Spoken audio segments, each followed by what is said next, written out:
A Revolução Científica e o Nascimento da Teoria Atômica Moderna. Durante mais de 2000 anos, a ideia de que a matéria era formada por átomos permaneceu apenas como uma hipótese filosófica. Os pensadores da antiguidade haviam imaginado essas partículas indivisíveis, mas não possuíam ferramentas para provar sua existência. Foi apenas entre os séculos XVIII e XIX que essa situação começou a mudar, quando a investigação da natureza passou a se basear cada vez mais em experimentos e medições sistemáticas. Nesse período, a química começou a se transformar em uma ciência experimental rigorosa. Pesquisadores passaram a estudar as reações químicas com precisão, medindo massas e proporções das substâncias envolvidas.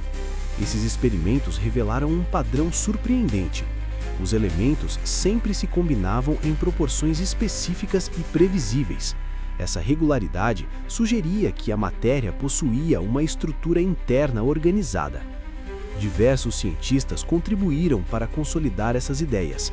Trabalhos de pesquisadores como Lavoisier, Avogadro, Berzelius e Mendeleev ajudaram a estabelecer conceitos fundamentais sobre elementos químicos e moléculas. Mesmo assim, no início do século XIX, a ciência ainda não possuía uma teoria completa que explicasse por que essas proporções químicas aconteciam. Foi nesse contexto que um cientista inglês começou a transformar uma antiga especulação filosófica em uma teoria científica capaz de explicar o comportamento da matéria.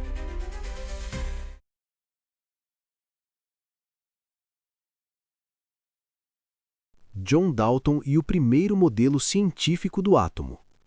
No início do século XIX, o químico e físico inglês John Dalton retomou a antiga ideia atomista e a transformou na primeira teoria científica moderna do átomo.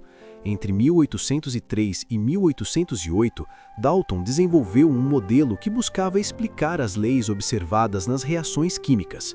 Ele propôs que toda a matéria era composta por pequenas partículas indivisíveis chamadas átomos.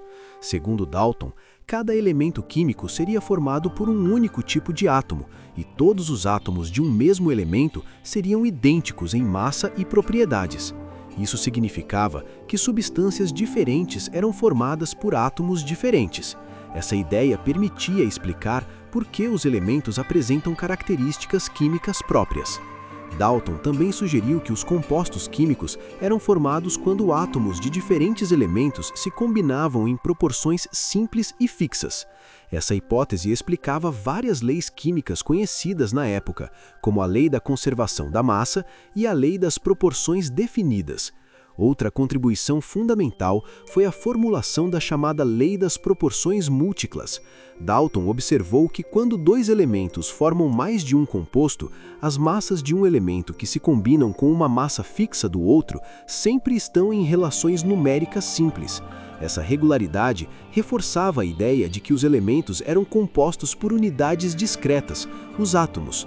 Para representar esses átomos, Dalton imaginou um modelo simples, pequenas esferas sólidas e indivisíveis.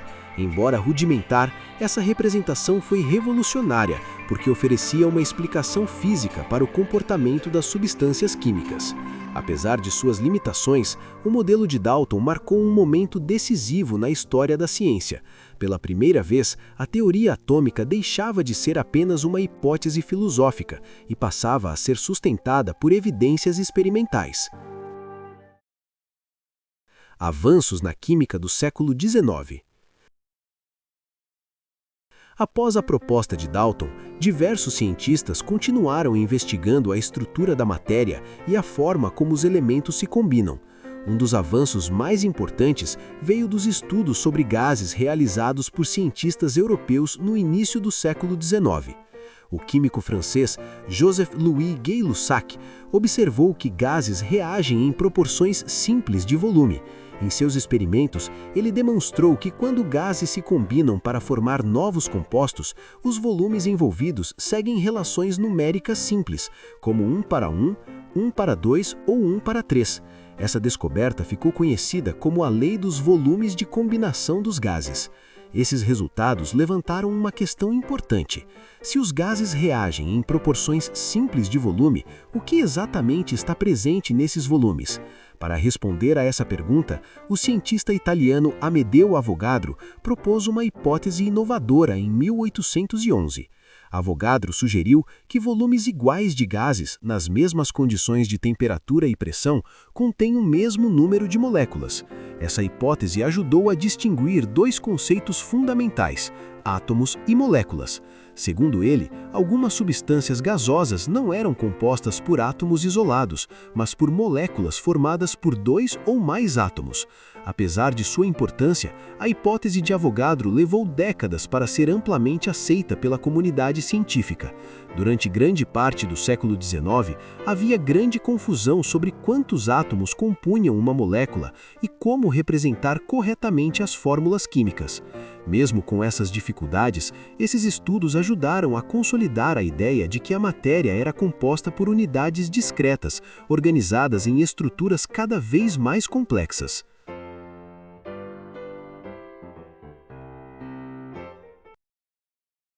A organização da matéria. A tabela periódica. À medida que mais elementos químicos eram descobertos ao longo do século XIX, os cientistas começaram a perceber que existiam padrões entre suas propriedades. Algumas substâncias apresentavam comportamentos químicos semelhantes, sugerindo que poderiam estar relacionadas de alguma forma. Foi o químico russo Dmitry Mendeleev que conseguiu organizar essas informações de maneira sistemática.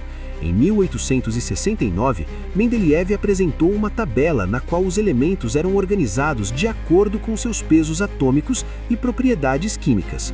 Mendeleev percebeu que quando os elementos eram ordenados dessa forma, suas propriedades se repetiam periodicamente. Essa observação ficou conhecida como lei periódica. O mais impressionante é que o cientista deixou espaços vazios em sua tabela para elementos que ainda não haviam sido descobertos. Mais tarde, quando esses elementos finalmente foram encontrados, suas propriedades corresponderam quase exatamente às previsões feitas por Mendeleev. Isso demonstrou que havia uma estrutura profunda na organização da matéria, algo que a ciência ainda precisava compreender completamente. Ao final do século XIX, a teoria atômica já estava firmemente estabelecida na química. No entanto, uma nova série de descobertas estava prestes a revelar algo inesperado. O átomo, que durante séculos foi considerado indivisível, na verdade possuía uma estrutura interna complexa. E essa descoberta mudaria completamente a forma como entendemos a matéria.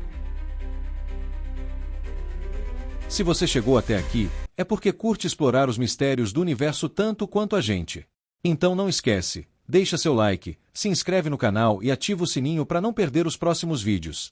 Aqui no Estúdio Quântico, ciência e música se encontram em conteúdos que despertam a mente e inspiram a alma. Confira os vídeos que estão nos cards finais, tem muita coisa boa te esperando.